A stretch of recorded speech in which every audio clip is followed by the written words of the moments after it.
하나님께서 오늘 저희들에게 주시는 말씀은 신약 성경 고린도전서 10장 1절부터 6절까지 그리고 12절, 11절 한 절 이어서 읽도록 하겠습니다. 시작. 형제들아, 너희가 알지 못하기를 내가 원치 아니하노니 우리 조상들이 다 구름 아래 있고 바다 가운데로 지나며 모세에게 속하여 다 구름과 바다에서 세례를 받고 다 같은 신령한 식물을 먹으며 다 같은 신령한 음료를 마셨으니 이는 저희를 따르는 신령한 반석으로부터 마셨으며 그 반석은 곧 그리스도시라. 그러나 저희의 다수를 하나님 기뻐하지 아니하신 고로 저희가 광야에서 멸망을 받았느니라. 11절 시작. 저에게 당한 이런 일이 거울이 되고 또한 말세를 만난 우리의 경계로 기록하였느니라. 아멘. 구름 아래 사는 성도의 삶이라는 제목으로 말씀을 증거할 때 나는 구름 아래 삶을 살고 있는가 아니면 구름 밖의 삶을 살고 있는가 자기 자신을 점검하는 시간이 되었으면 좋겠습니다. 오늘 구름 아래 사는 성도의 삶의 중심 주제는 성도의 삶은 구름 아래의 삶이다. 구름 밖의 삶이 아니라 구름 아래의 삶이다 라고 하는 것을 핵심 주제입니다. 그리고 여기 설교를 준비한 목적이 뭐냐? 성도의 은혜의 삶을 알게 하는데 목적이 있다. 은혜란 이런 것이구나, 은혜를 받아야 살구나 라는 것을 깨닫고 돌아가고 적용하는데 의미가 있는 것입니다. 오늘 하나님께서 말씀하신 고린도전서 10장 1절 이하에 봉독했던 그 내용 중에 특별히 사도 바울이 고린도 교회 성도들에게 보내는 편지입니다. 성령의 감동을 받아서 고린도 교인들에게 편지 쓰라 하시는 하나님의 명령에 받들어서 쓰는 내용이 고린도전서, 고린도서입니다. 이스라엘 백성들이 애굽에서 나와서 가나안 땅을 향해 가는 과정을 설명하고 있습니다. 이스라엘 백성들이 애굽에서 가나안에 가는 그 과정은 우리가 구원받고 이 세상에서 신앙생활을 하다가 천국 가는 그런 과정을 미리서 그림자로 보여주고 있는 겁니다. 이스라엘 백성들이 애굽에서 출애굽해서 홍해를 건너 광야를 지나 요단강 건너 가나안 땅에 들어가는 그 여정은 저와 여러분들이 예수 믿고 구원받고 천국 가는 그런 여정을 그대로 모형으로 보여줬다 이렇게 생각하시면 됩니다. 이스라엘 백성들이 6월절 어린 양 피로 애굽에서 출애굽했어요. 우리는 예수 피로 죄 사함 받고 의롭게 돼서 구원받게 되는 거죠. 이스라엘 백성들이 홍해를 건넜습니다. 우리는 구원받고 하나님의 자녀가 된 다음에 세례를 받게 되는 것이죠. 그리고 그들은 광야 생활했어요. 사도행전 7장 38절 보니까 교회 구원받은 성도들은 구원받고 난 이후에 교회 생활을 하는 것이다 라고 기록해 놨습니다. 그리고 광야를 지난 가나안 땅으로 그들이 최종 목적지를 향해서 가는데 성도는 어디? 결국 최종 목적지는 천국입니다. 구약의 이스라엘 백성들이 애굽 땅에서 나와서 가나안 땅에 가기 전에 가장 중요한 것이 뭐냐? 광야의 생활이었습니다. 따라서 합시다. 광야 생활. 이 광야 생활을 통해서 우리가 구원받고 천국 가기 전에 어떻게 신앙 생활을 해야 될 것인가를 아주 자세하게 기록을 해놨고, 또 그것이 너무나 중요하니까 사도 바울이 성령의 감동받아서 고린도 교인들에게 그대로 인용을 해서 편지를 쓰게 했습니다.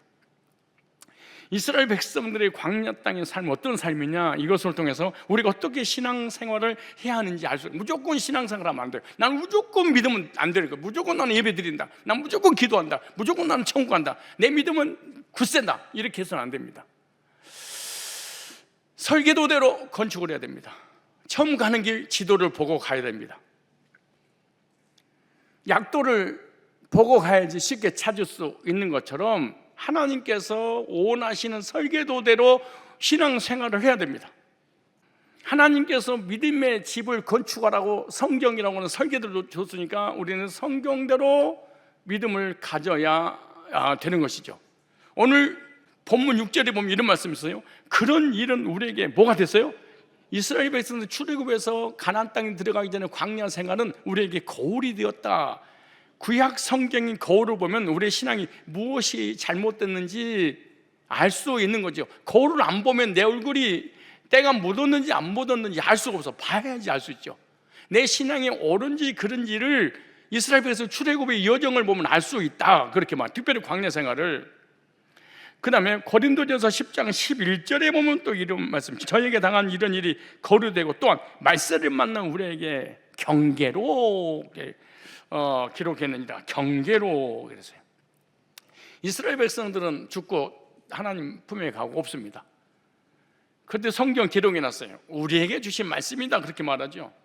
그런데 경계란 말은 이스라엘 역사 속에서 이스라엘 백성들이 불순종함으로 심판받고 그리고 가나안 땅에 들어가지 못하고 광야에서 멸망당한 것처럼 신약 성도들도 그럴 수 있으니까 경계로 미리서 알려주셨다 그렇게 말하죠. 그 다음에 로마서 15장 4절을 보니까 교훈과 소망으로 주셨다. 그렇게 무엇이든지 전에 기록된 바는 구약 성경은 우리의 신약의 성도에게 교훈을 위하여 기록된 것이니 우리로 하여금 인내로 또는 성경 이로로 소망을 가지게 함이라. 그래서 구약은 신약 성도에게 교훈과 위로 그리고 소망을 주기 위해서 구약 성경을 기록해놨다 이렇게 말씀하는 거예요. 그래서 구속사적인 면에서 좀 살펴보면 구약은 거울, 이 어떤 거울이냐? 예수님의 실체를 비추어주고 우리의 신앙 상태를 보여주는 거예요. 구약은 경계를 주셨다. 이스라엘 백성들이 애굽에서 나오긴 나왔는데 홍해까지는 걷는데 광야에서 실패를 했죠. 그게 우리 신약의 성도에게 경고로 주셨다. 너희들은 그들이 범죄한 그 죄를 짓지 마라. 그걸 경고한 거죠. 그걸 경계로 주신 거죠. 그다음 구약은 교훈으로 주셨다 그렇게 말합니다. 신약 성도들에게 인내하기 위해서, 이루하기 위해서, 그리고 영원한 소망과 믿음을 경고하기 위해서. 그래서 때로는 거울로, 때로는 경계로, 때로는 교훈으로 주셨다 이렇게 말합니다. 구약 성경이 너무나 중요한 거죠. 왜? 내 신앙을 바로 알 수 있기 위해서는 구약을 알아야 됩니다. 구약을 모르면 우리 내 신앙을 바로 알 수가 없는 거죠. 그런데 이스라엘 백성들이 애굽에서 나와서 최종 목적지 가나안 땅을 향해서 가는 것입니다. 가나안 땅을 향해 가는 과정 속에서 광야에서 생활했던 실수들, 잘못된 것들이 너무 많이 있다는 것을 고린도전서 10장에 기록해 놨습니다. 이런 것을 보면서 우리가 잘못된 점이 있는지 없는지 살펴봐야 되지 않겠냐? 거울을 좀 봐라, 이 지도를 보아라, 어디쯤 왔는가 좀 확인 좀 해야 되지 않겠냐? 그런 면에서 우리에게 구약 성경을 주셨다 이렇게 말씀하는 거죠. 그래서 애굽에서 가나안 땅 갔던 일은 우리에게 신약의 천국 갈 하나님 백성들에게 뭘로 주셨어요? 거울로 주셨다. 그래서 우리가 구약 성경을 보는 거예요. 구약 성경을 보는 가장 중요한 것이 지도고 거울이기 때문에 그런 거예요. 아, 이스라엘 백성들이 가나안 땅에 가다가 이런 실수했구나. 그래서 이것이 거울의 역할이었다 그런 의미를 갖는 거죠. 오늘 보면 10장 1절 읽겠습니다. 10장 1절에 시작. 형제들아 나는 너희가 알지 못하기를 원치 아니하노니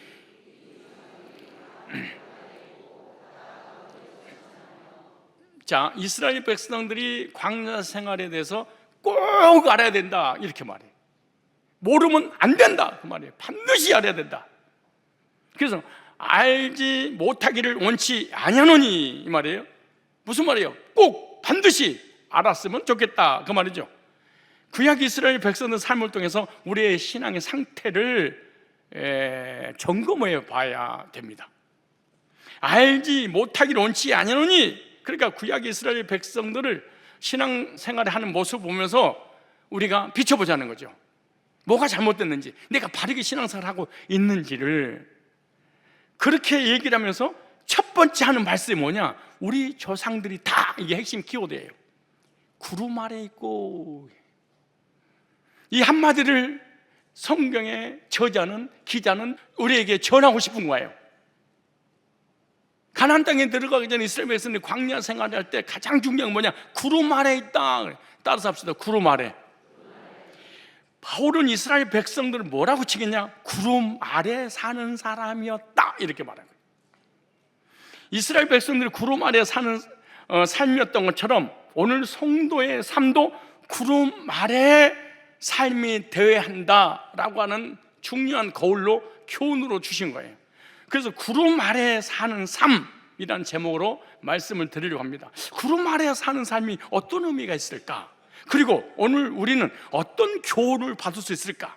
나는 구름 아래에 있을까? 구름 밖에 있을까? 어떻게 내 신앙생활에 적용해야 되느냐, 이걸 살펴보려고 합니다. 따라서 합시다. 구름 아래 사는 삶. 예, 첫째, 구름 아래의 삶은 속죄 은혜 아래 삶을 얘기하는 거예요. 아주 중요한 거예요. 우리가 100번, 1000번 읽어도 이것을 찾아내기는 하늘이 별따기예요. 그냥 구름 아래에 있었지 뭐, 그냥 지나가려고 말아. 그런데 이것을 하나님은 원하시는 거야.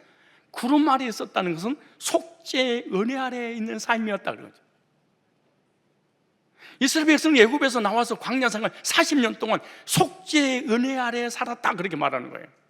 이 속죄란 말은 죄 사함 받았다, 이런 뜻이에요. 원래 한문으로 속죄가 속량하다, 값을 치르다, 대속하다, 이런 뜻이에요. 뭐를? 허물과 죄, 속죄, 죄를, 허물, 범죄라는 뜻인데 하나님의 법을 어긴 상태, 즉 심판받아야 될 죄악을 얘기하는 거예요. 그래서 속죄란 뭐냐? 죄의 값을 대신 치르고 죄를 사함 받았다, 이게 속죄입니다. 인간이 범한 죄를 스스로 해결할 수 없으니까 하나님께서 정하신 방법, 피 흘림의 제사를 통하여 그 피가 죄를 대속해 주는 거죠. 그 피가 죄의 값을 치름으로 하나님과의 관계가 회복되는 것, 이걸 속죄라고 그러는 거예요. 근데 구약의 속죄는 어린 양의 피로, 신약의 속죄는 예수님 피로 단번에 영원히 씻어 정결케 주신 겁니다. 그래서 이스라엘 백성들이 애굽에서 나와서 광야에서 하나님을 섬길 때 가장 중요한 게 뭐냐? 속죄 받은 거였습니다. 신약의 성도들에게 가장 중요한 건 뭐냐? 죄를 용서받은 속죄입니다. 그러므로 무조건 교회 다니면 안 돼. 무조건 신앙생활하면 안 돼. 무조건 성경 읽고 성경 공부하고 기도하고 금식하고 헌신하고, 그 개죽음이야 그거. 그래서 교훈으로 줬다 내가, 거울로 줬다 내가, 설계도로 줬다. 좀 봐라, 뭐가 잘못됐는지 봐야 되지 않겠냐. 그런데 관심 없어. 나는 그냥 믿는 거예요. 그냥 이스라엘 백성들이나 저와 여러분들은 어떻게 사는 거예요? 속죄 은혜 아래 삶을 살아야 됩니다. 이스라엘 백성들이 구름 아래서 장막을 치고 살았잖아요.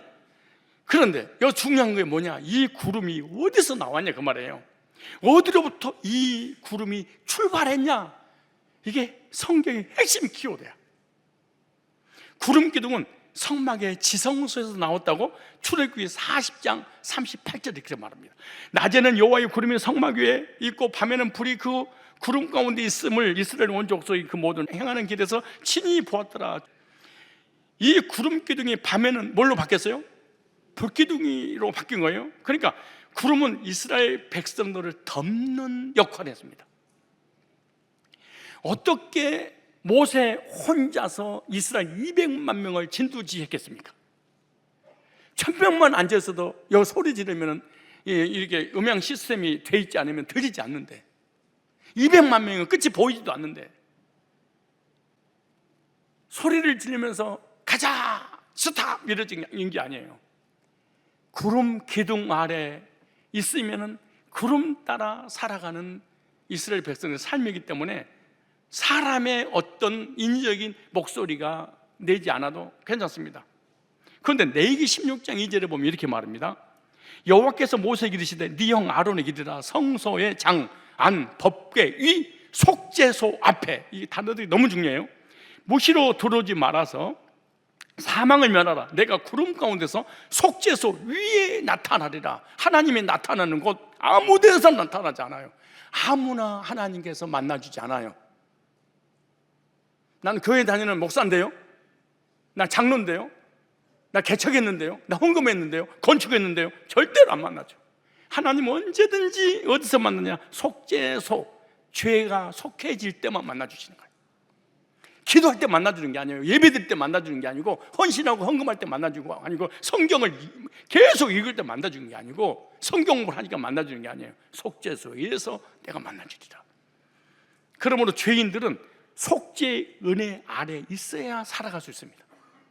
민수기 9장 15절에 성막을 세운 날에 구름이 성막 곧 증거막을 덮었고, 저녁이 되면 성막이 불 모양 같은 것이 나타나서 아침까지 이르시되, 죄인들은 속죄의 은혜를 받지 못하면 살지 못하게 되었습니다. 이스라엘 백성들의 광야의 삶은 속죄의 은혜 없이는 살 수 없는 백성이었다는 것을 성경에서 말씀해 주고 있는 거예요. 그러므로 이스라엘 백성들이 낮에는 구름 기둥, 밤에는 불 기둥으로 보호하시고 인도했다, 이 말은 속죄의 은혜가 이스라엘 백성을 덮었다, 그 말이에요. 이 말이 언제 깨달아지냐? 구원 받으면 이 말이 이해가 가. 그러나 구원 받기 전까지는 아무리 이 말씀을 이해하려고 금식해도 이해가 안 돼. 여기에 중요한 것이 증거의 장막인데, 증거의 장막은 지성소 속죄소로 의미합니다. 지성소가 뭐냐? 성막의 둘째 칸이잖아요. 거기에 뭐가 들어가 있냐? 법궤. 이걸 갖다가 언약궤, 법궤라고도 하고 언약궤라고도 합니다. 그리고 언약궤, 법궤 위 그 뚜껑을 속죄소 이렇게 말합니다.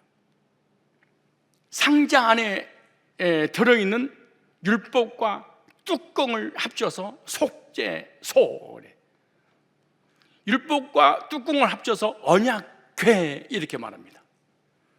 율법이 있고 율법 위에 뭐가 있냐? 속죄소가 있어요. 이 율법은 죄를 향해서 그렇게 말합니다. 죄의 삭은 사망, 죄를 졌으니까 죽어 이럽니다. 그러므로 율법을 완벽하게 지킬 수 있는 인간은 아무도 없습니다. 율법을 100개 중에 100개를 다 지켜야 되고 죽을 때까지 다 지켜야 됩니다. 그래서 율법이 있는, 하나님의 공의가 있는 지성소에 대제사장이 그냥 들어가면 즉사해서 죽습니다.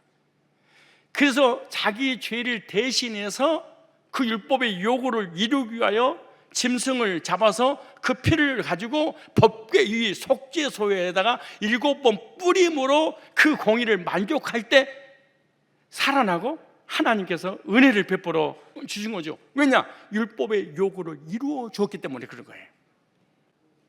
양의 피를 통해서 죄가 씻음 받았다, 이걸 속죄 받았다 이렇게 말합니다. 그러면 지성소는 어떤 일이 벌어지냐? 계속해서 속죄가 일어나는 것이에요. 계속해서 속죄가 일어나면 어떻게 하냐? 계속해서 율법의 요구를 죄인이 이루기 위해서 짐승의 가축의 피를 가지고 지성소 속죄소로 가서 법궤에다가 뿌려야 됩니다. 그래서 하나님은 거기를 만족해야 되겠죠. 그런데 속죄가 일어난 지성소에 언약궤에서 어떤 일이 벌어지냐? 속죄가 이루어졌을 때 거기서 구름이 만들어지는 거예요. 그러므로 속죄가 이루어지지 않으면 절대로 구름이라고 하는 이 쉐키나가 만들어지지 않아요. 하나님께서 백성들의 죄를, 개인의 죄를 용서했다는 표로 거기서 쉐키나라고 하는 히브리어 구름이 거기서 만들어지는 거예요. 그게 은혜의 구름이라 그렇게 말하죠. 그래서 이스라엘 백성들은 40년 동안 은혜의 구름 아래서 보호받고 살 수 있었다는 거예요. 그러니까 무슨 말이에요? 계속해서 속죄의 피를 통해서 속죄받고 살았다, 그 말이죠. 이와 같이 성도의 삶은 속죄의 은혜 아래 사는 삶이란다 라고 모형으로, 지도로, 그림자로 우리에게 보여주고 있는 거예요. 자, 레위기 16장 2절에 이렇게 말합니다. 여호와께서 모세에게 이르시되 네 형 아론에게 이르라. 성소의 장한 법궤 위 속죄소 앞에 무시로 들어오지 말아서 사망을 면하라. 내가 구름 가운데서 속죄소 위에 나타납니다. 어디에 나타나요? 속죄소 위에. 그러니까 이 구름이 속죄소에서 나와서 구름 기둥이 되는 거예요. 그럼 이스라엘 백성은 어디 살았냐? 구름 기둥 아래서 살았어요. 그리고 구름 기둥 아래서 살았다면 무슨 말이냐? 속죄 은혜 아래서 살았다, 그 말이죠. 속죄 은혜 아래서 살았다면 무슨 말이냐? 내 죄를 대신해서 짐승의 피를 뿌림으로 하나님의 공의를 만족시킴으로 용서받고 은혜받고 살았다, 그 말이에요. 이게 바로 구름 기둥입니다. 구약에 그렇게 계속해서 속죄를 하던 양의 피는 요한복음 1장 29절에 보니까 보라, 세상 죄를 지고 가는 하나님의 어린 양이로다. 성도는 예수님의 구속의 보혈로 죄 씻음 받고 구름 아래 사는 백성인 줄로 믿습니다. 오늘 우리 성도들은 속죄 은혜 아래 살아야 성도입니다. 속죄 은혜 아래 살지 않으면 이건 성도가 절대로 아니, 그냥 교인입니다. 그냥 썬데이 크리스찬이고 그냥 종교인이지 하나님하고는 아무런 무관합니다. 아무런 관계가 없어요. 이 사람들은 불교 가도 열심히 섬긴 사람들이야. 무당한테 가도 열심히 섬긴 사람이야. 이단한테 가도 열심히 살 사람이에요. 하나님의 백성은 어디 있어야 되냐? 속죄의 그늘 아래 있어야 돼. 예수님의 보혈의 속죄가 우리를 신앙생활을 하게 하는 줄로 믿으시기 바랍니다. 그게 바로 광야교회 생활이다. 광야교회 생활은 어떤 생활이냐? 속죄의 은혜 아래에 있는 삶입니다. 우리가 계속 예배 드려야 하는 이유, 계속 말씀을 드려야 되는 이유, 계속 복음을 드려야 되는 이유, 구름기둥을 만들려고 그러는 거예요. 구름기둥 아래 산다는 것은 은혜 아래 산다, 그 말이죠. 성도들은 속죄의 은혜가 없이는 한시도 살 수 없었다. 이스라엘 백성들에게 있어서 속죄가 없이는 광야에서 살아갈 수 없었다. 구름기둥이 없었으면 이스라엘 백성은 그냥 광야죠. 이스라엘 백성은 구름 아래 살았듯이 우리도 구름 아래 사는 사람들을 믿습니다. 우리가 예수 믿고 구원받고 죄 용서 받았어요? 구원받고 난 이후에 또 죄를 져요? 구름 아래 살아야지 자범죄도 용서받는 거예요. 주의 보혈 능력이 또다 주의 피 믿으오. 나의 죄를 씻기는 예수의 피밖에 없네. 이스라엘 백성들은 예수의 피로 죄산 받고 의롭게 돼서 하나님의 구름의 은혜 아래서 40년 동안 살 수 있었다는 거예요. 두 번째, 구름 아래 살았던 이스라엘 백성의 삶은 두 번째입니다. 법을 초월하는 삶을 살았습니다. 오늘 본문에 그대로 나온 내용입니다. 법을 초월해서 살았다. 법을 지키면 사는 게 아니고 법을 초월해서 살았다. 구약시대 이스라엘 백성과 신약시대 하나님 백성들은 어떤 삶이냐? 법을 초월하는 삶입니다. 광야 땅은 아주 위험한 땅입니다. 광야라고 하는 것은 낮에는 덥고 밤에는 추워서 25도, 30도 차이가 납니다. 낮에는 더워서 죽고 밤에는 추워서 죽수요. 그리고 불변과 정갈이 우글거리는 곳이 그러니까 사람이 살 수 없는 곳이 광야입니다. 그런데 낮에는 구름기둥, 밤에는 불기둥이 세워졌어요. 이스라엘 백성들이 구름이 또 올라가는데 안 따라가면 죽습니다. 그래서 이스라엘 백성들은 구름 아래 사는 사람이었다. 왜? 안 따라가면 뱀에게 물려 죽고 정갈에게 쏘아 죽고 추워서 죽고 더워서 죽고 어쩔 수 없이 따라가는 거죠. 그런데 구름 아래 따라가서 구름 아래 있기만 하면 그 안에서 만나가 내렸어요. 구름기둥 안에 있으면 반석에서 물이 나왔어요. 보세요. 고린도전서 10장 4절 본문이에요. 다 같은 신령한 음료를 마셨으니 이는 저희를 따르는 신령한 반석도 마셨으면 그 반석은 곧 그리스도시다. 이건 별도로 한강이 또 할 거예요. 여기 다 같은 뭘 마셨어요? 신령한 음료를. 그러니까 반석이 한 번 물이 나고 끝난 게 아니에요. 이스라엘 백성들이 가는데 따라다니면서 물이 계속해서 나왔다, 그렇게 말하는 거죠. 그 반석이 쫓아다니면서 이스라엘 백성들이 물을 냈죠. 그런데 그런 물이 나오기까지 제가 말씀을 드렸던 내용 중에 하나는 뭐냐? 구름기둥 아래에 있어야 된다는 거예요. 구름기둥 아래에 있지 않으면 반석에서 물이 나오지 않고 하늘에서 만나가 내릴 수도 없고 하나님이 지키시고 보호하시고 받을 수가 없는 거죠. 그래서 이스라엘 백성은 구름기둥 아래에 사는 삶이었다는 거죠. 즉 속죄 은혜 아래 사는 사람들이었는데 이스라엘 백성들은 어떤 사람이냐? 자연 법칙을 초월했던 사람들입니다. 아주 중요한 말씀을 이해를 했으면 좋겠습니다. 광야에서 더워서 죽어야 하는데 이들은 죽지 않습니다. 아, 자연 법칙을 초월했구나. 추워서 죽어야 되는데 얼어 안 죽어요? 자연 법칙을 초월했구나. 불뱀에 물려서 죽어야 되는데 안 죽어요? 자연 법칙을 초월했구나. 그래서 구름기둥 안에 삶을 살면 법을 초월하는 삶을 살았습니다. 저와 여러분들은 자연 법칙을 초월하며 살아갑니까? 자연 법칙을 초월해서 살아가는 백성을 기적을 체험한 백성이라 이렇게 말하죠. 하나님의 사람들은 자연 법칙은 있대 자연 법칙을 초월해서 사는 사람을 하나님의 백성 이렇게 말합니다. 오늘날도 하나님 백성들은 무슨 일을 당할 때 항상 기적을 기대하며 살아갑니다. 예를 들어서 암이 걸렸어. 자연 법칙이야. 죽어야 돼. 근데 하나님의 백성들 암이 걸렸어. 하나님 살려주셔서 자연 법칙이 초월했어. 이스라엘 백성들이 애굽에서 나와서 자연 법칙 아래 살았어. 그 애굽에서 나와서 강야 생활은 자연 법칙이 안 돼. 강야 나오니까 먹을 것이 없어. 하나님께서 먹을 것을 주셔야 됩니다. 하나님 목말라요. 하나님이 자연 법칙을 초월해서 반석에서 물이. 하나님 배고파요. 자연 법칙을 초월해서 하늘에서 만나를. 자연 법칙이라고 하는 것은 항상 자연 그대로 있는데 그대로 있을 정도가 아니야. 아주 완벽하게 존재합니다. 그 누구도 자연 법칙을 역경할 수 없습니다. 그러나 구름기둥 안에 있는 사람들은 자연 법칙을 초월했다 이렇게 말합니다.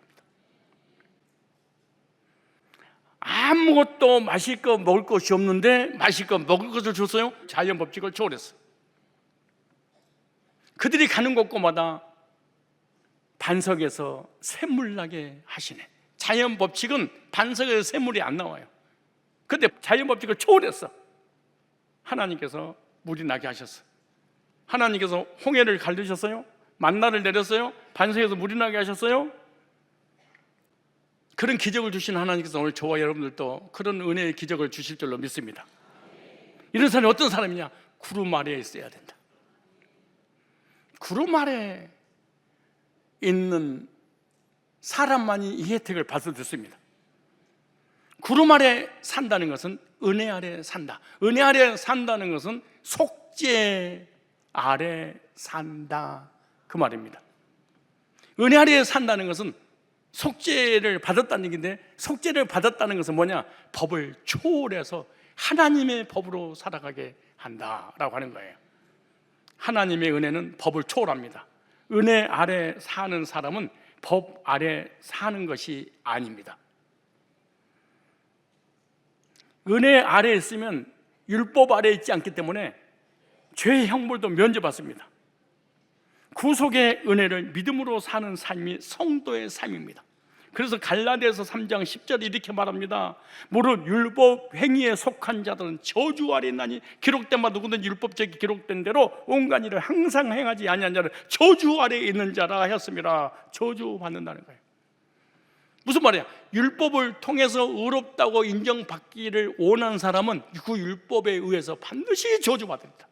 나는 그걸 너무 많이 체험했어요. 이단은 두말할 것도 없이 정통교회 안에 신앙생활 열심히 하는데 율법주의는 반드시 망해요. 반드시 저주를 받아요. 왜? 율법 아래 있으니까. 율법은 10개를 지키다가 한 가지만 잘못 지키면 저주를 해버리는 거예요.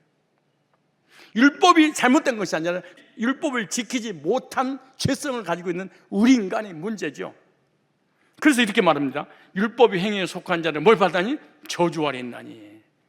지켜야 되는데 안 지키니까 돌에 맞아 죽지요. 율법의 저주라 이렇게 말. 난 율법의 저주. 근데 율법의 저주에서 해결책을 주셨습니다. 주님께서. 그게 구약에는 제사제일 양의 피를 통해서 율법의 요구를 이루어준 거죠. 죄 지은 사람은 양을 가지고 와서 제사 드림으로 문제가 해결됩니다. 이것이 바로 속죄입니다.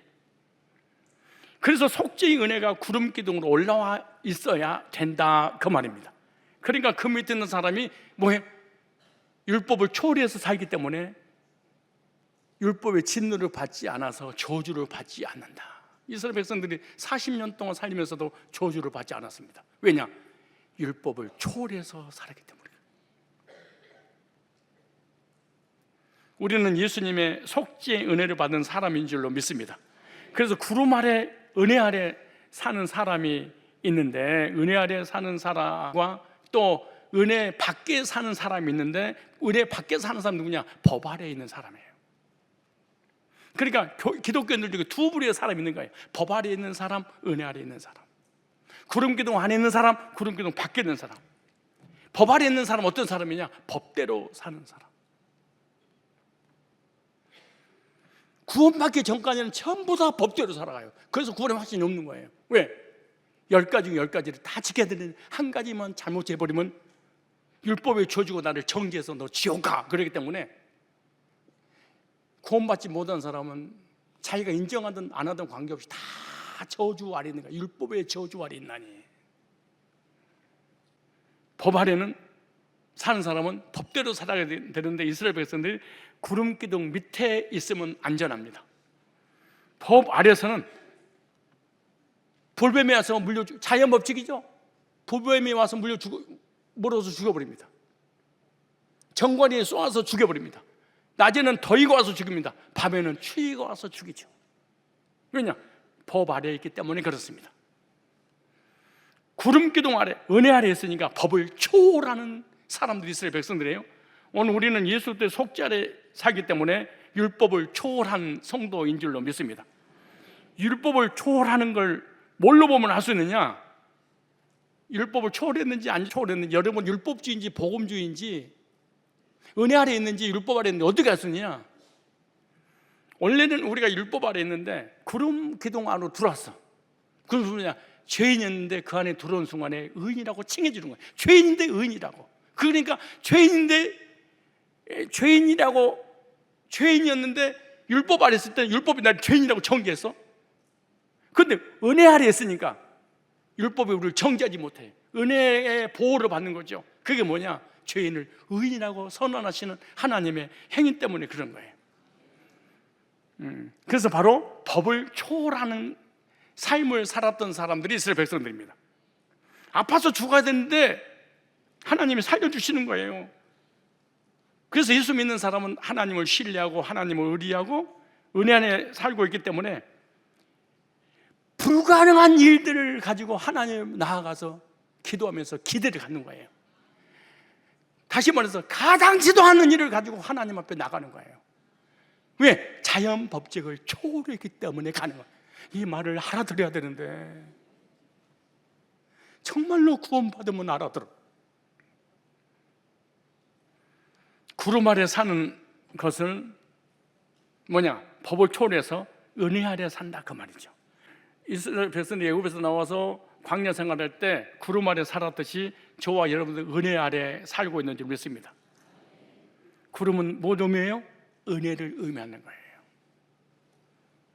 중요한 거, 예수님 재림할 때 뭘 타고 오신다고 그랬어요? 구름이 뭐예요? 맞아, 은혜 베풀려고 오시는 거예요. 심판하려고 오시는 게 아니고. 이스라엘 백성들이 애굽에서 나와서 가나안 땅에 들어가는 과정 속에서 어디 살아서 광야 생활은 사람이 살 수 있는 곳이 아니야. 낮에는 덥고 밤에는 추워. 그러니까 낮에 땡볕을 보호하려고 해서 뭐가 있어야 돼? 구름이 보호를 해야 돼. 그런데 구름이 어디서 만들어져? 지성소, 속죄소, 법, 이 안에 법이 있어. 이 안에 율법이 죄산 사망이 죽어. 그런 거야, 율법이. 그러니까 빨리 양을 잡아서 피를 가지고 이 우리를 속죄소라고 그래. 그 천사가 날개를 펴고 딱 감싸고 있는데 여기를 속죄소, 이거 시은 자라고 그래. 이거 법이야. 이거 뚜껑이야. 뚜껑을 속죄소라고 그래요. 근데 뚜껑이 열리면 죽은 거야. 우리 뚜껑 열리면 막 성질 나잖아요. 이 뚜껑이 열리는 순간 이 온 인류는 저주가 끝나. 그러니까 열면 안 돼. 그러니까 사실은 이난들 세대주 종말론자들도 열고 당해서 그렇지 이 지구 역사에 단 한 번도 이 괴가 열려본 적이 없어요. 큰일 나지 열리면. 근데 법궤가 뭐 어디 이스라엘 어디 있고 뭐 난리 법궤를 찾아서 법석을 떠는데 전부 다 사기당하는 거예요. 이 법은 열면 안 돼. 열면 저주야. 인류는 끝나버리는 거야. 그래서 항상 다쳐져야 돼. 그 율법이 죄사 사망 죽어야 돼. 그 내가 양을 피를 가다 여기다 뿌리는 거야. 그럼 이 공의가 이 율법의 요구를 만족했네. 왜? 죄사 사망인데 죽었네. 이 피를 보고 죄가 하나님 거기를 만족시켜서 그러니까 여기서 이걸 그래서 이거다 히브리서 4장 16절에 시은 자, 은혜의 보호자, 은혜를 베푸는 것 언제? 속죄가 이루어질 때. 그래서 여기서 구름이 만들어지는 여기서. 얘가 여기서 구름이 만들어서 하늘날 올라가서 낮에는 구름기둥 불기둥이야. 그러니까 죄사함 받으면 하나님께서 은혜로 이스라엘 백성들 보호하시는구나. 행위로 구원받으려고 하는 사람 율법 아래 있기 때문에 심판받고 저주받고 지옥 가는구나. 왜? 공의를 끝까지 만족시켜야 되니까. 그런데 공의를 만족시키기 위해서 피를 뿌리면 속죄가 이루어지니까, 그래서 이스라엘 백성들을 구름이 그들을 보호했다는 건 하나님의 은혜가 보호했다는 거예요. 은혜가 보호했단 말은 구원은 은혜로 받는다 그 말이에요. 근데 은혜를 어떻게 받냐? 하나님 공의를 만족시켜야 된다는 거예요. 하나님 공의를 만족시켜 어떻게 되냐? 그 짐승의 피를 속죄소에 뿌리면 거기서 하나님의 영광의 쉐키나가 만들어서 이스라엘 백성들 지키고 보호하시고 인도하시고 만나를 내리고 반석에서 물이 나게 하셨다는 거예요. 근데 그 예수님이 올라갈 때 구름 타고 올라가셨잖아요. 근데 뭘 타고 내려오시나? 가신 분 그대로 사도행 1장 11절에 구름 타고 오시리라. 그럼 뭐 하려고 오신다는 이스라엘 백성들을 광야 40년 동안 은혜로 보호했던 것처럼 우리를 은혜 베풀어 천국으로 인도하시려고 오신다. 심판하려고 오신 게 아니고. 그래서 로마서 6장 14절을 보세요. 제가 보세요. 시작.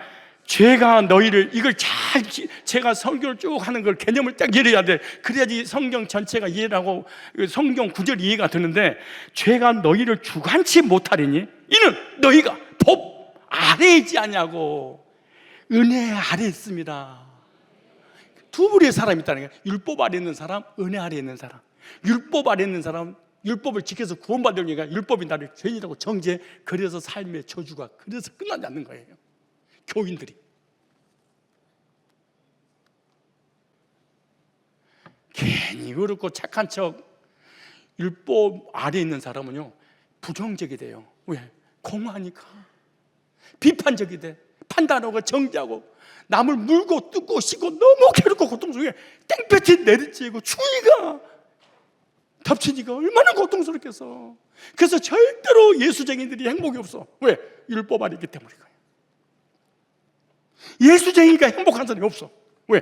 거의 율법을 지켜서 행위로 구원받는 것이 자기 몸소에 도사리고 있기 때문이거지. 다시 로마서 6장 14절에 시작. 죄가 너희를 주관치 못하려니 이는 너희가 법 아래에 있지 않냐고. 어디 아래? 구름기둥 아래에 있지. 구름기둥 어떻게 만들어서? 속죄소에서 뭐 할 때? 하나님 거기를 만족시킬 때, 죄 문제가 해결될 때, 죄 문제가 이스라엘 백성이 해결됨으로 구름이 속죄소에서 만들어졌구나. 그래서 40년 동안 은혜로 이스라엘 백성을 인도했구나. 그렇다면 우리의 모형이고 우리의 지도고 우리의 그림자라면 은혜로 구원받는구나. 은혜로 하나님이 인도하시는구나. 나는 율법 아래 있는지 은혜 아래 있는지 확인하셔야 됩니다.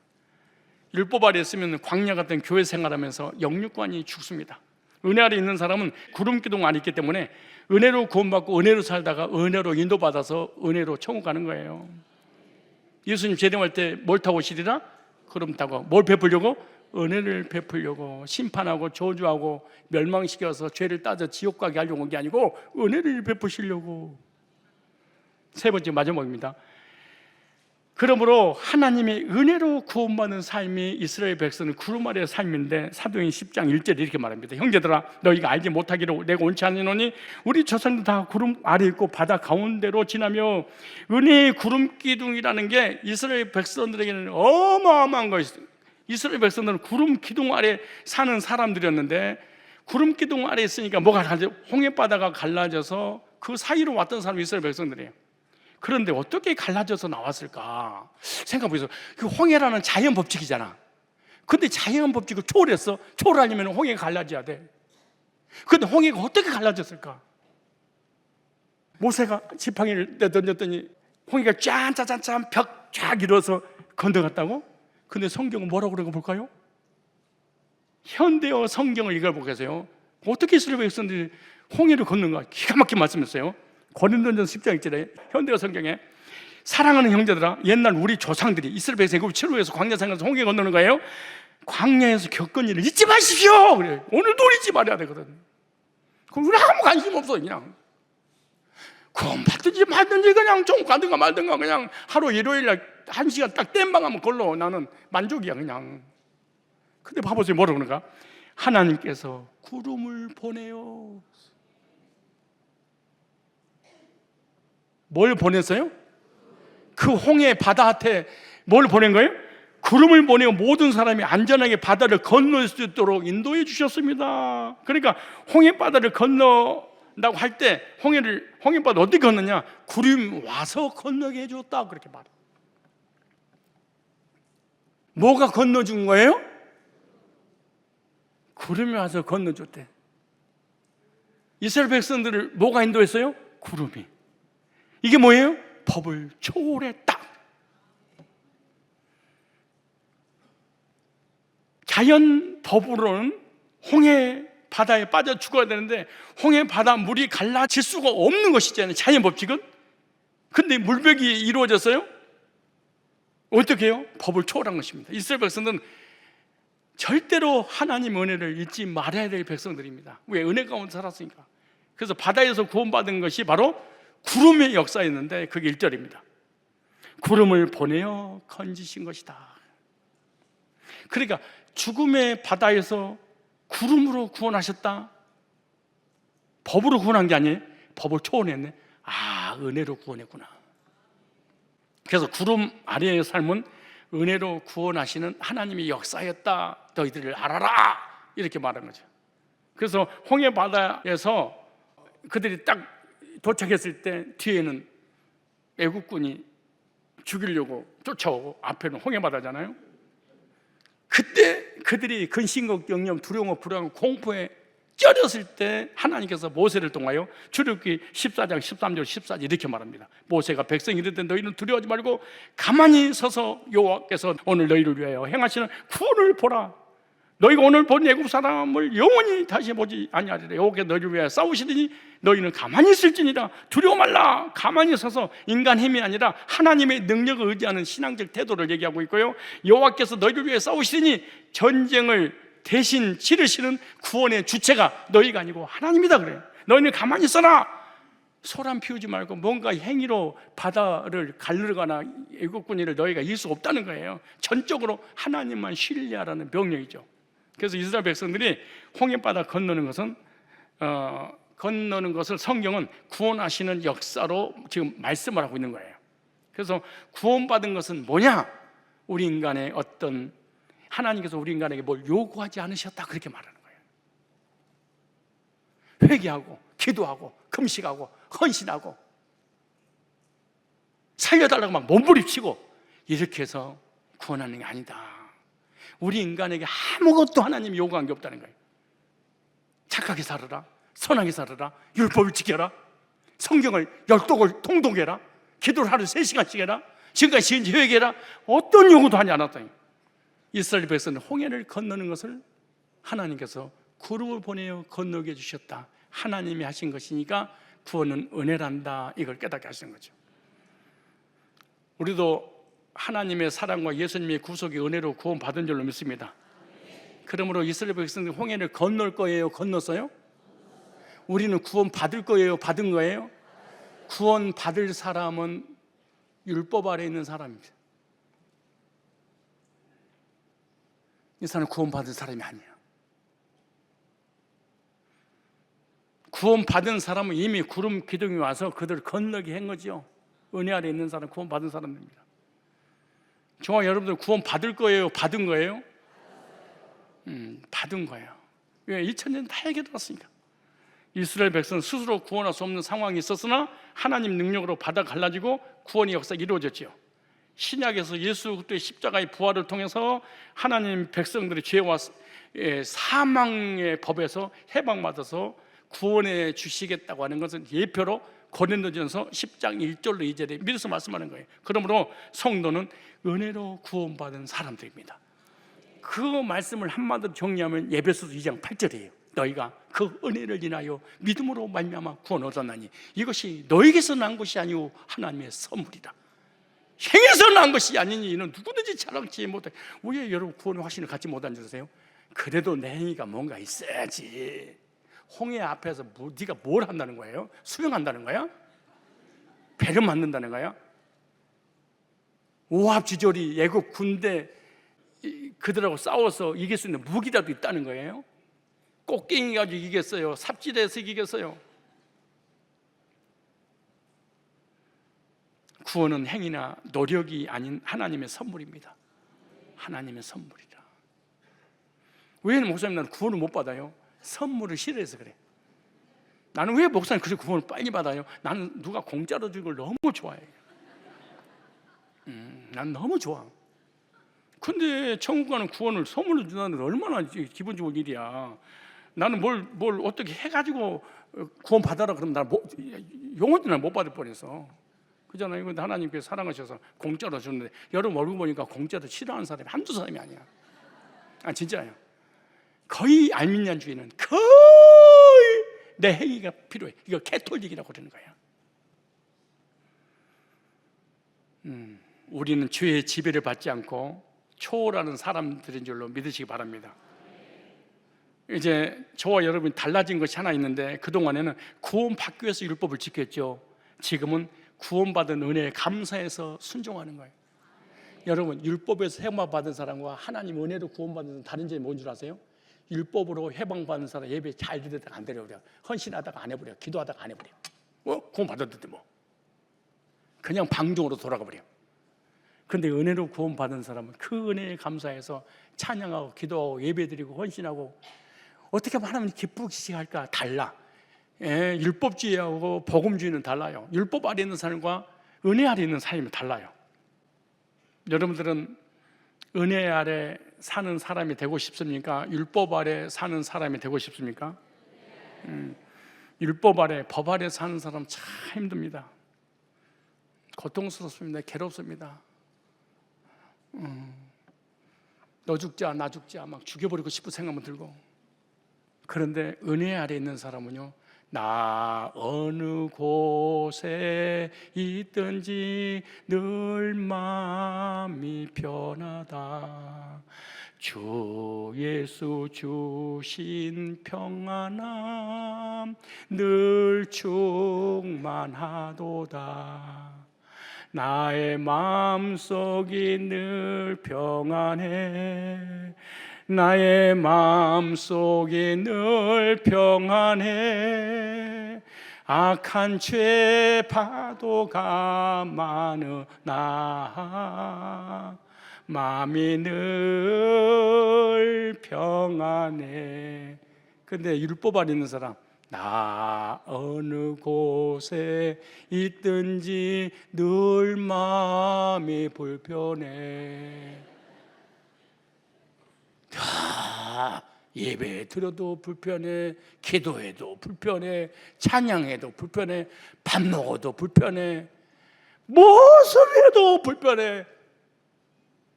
그러니까 늘 얼굴이 내천자야. 왜? 율법 아래 있으니. 왜? 율법이 나를 정지하니까 평안이 없어. 그러니까 물고 뜯고 씹어야 돼. 늘 씹는 인생을 살아야 돼. 왜? 불안하니까, 두려우니까, 평안이 없으니까. 어디 안에 있으니까? 율법 아래 구름기둥 안에 있으면 되는데 구름기둥은 벗어나니까. 근데 율법을 지키면 지킬수록, 예배 드리면 예배 드릴수록, 기도하면 할수록, 헌신하면 할수록, 방언하면 할수록 더 고통스러워. 왜? 율법 아래 있으니까. 이단에 빠져보고 율법주의에 빠져본 사람 내 마음 알아. 은혜 아래 있으면 은혜가 나를 지배를 해. 율법 아래 있으면 율법이 나를 지배해. 율법 아래 있으니까 율법이 나를 지배하니까 율법이 나를 저주해. 그러니까 삶이 저주받고 내 인생 지옥 가는 거예요. 은혜 아래 있으니까 은혜가 나를 지배해. 은혜가 나를 지배하니까 은혜가 나를 보호하고 인도하고 천국까지 가는, 종착지까지 인도하는 거예요. 이스라엘 백성은 홍해에서, 죽음의 바다에서 구원받은 것은 구름을 보내서 구원해 주셨다. 참, 영원히 멸망할 수밖에 없는 우리를 구원하시기 위해서 은혜를 베풀어 주신 것을 모형으로 보여주신 것입니다. 저와 여러분, 행위로 구원받으려고 하지 마시고 2000년 전 예수님께서 십자가에서 해결해 놓으신 구속의 은혜로 구원받는다는 믿음을 소유하시기 바랍니다. 너희가 그 은혜를 인하여 믿음으로 말미암아 구원을 얻었느니 이것이 너희에서 난 것이 아니고 하나님의 선물이라. 행해서 난 것이 아니니 이는 누구든지 자랑치 못하게 하려 하심이라. 나는 이 말씀을 들으면서 구름 아래 있는가, 법 아래 있는가? 은혜 아래 있는가? 법 아래 있는가? 법이 나를 지배하는가? 은혜가 나를 지배하고 있는가? 은혜가 나를 지배한다면 분명히 이런 소리를 들었을 거예요. 말씀을 통해서 너는 죄인이 아니고 의인이란다. 법을 초월해서 나를 하나님께서 구원해 주셨구나.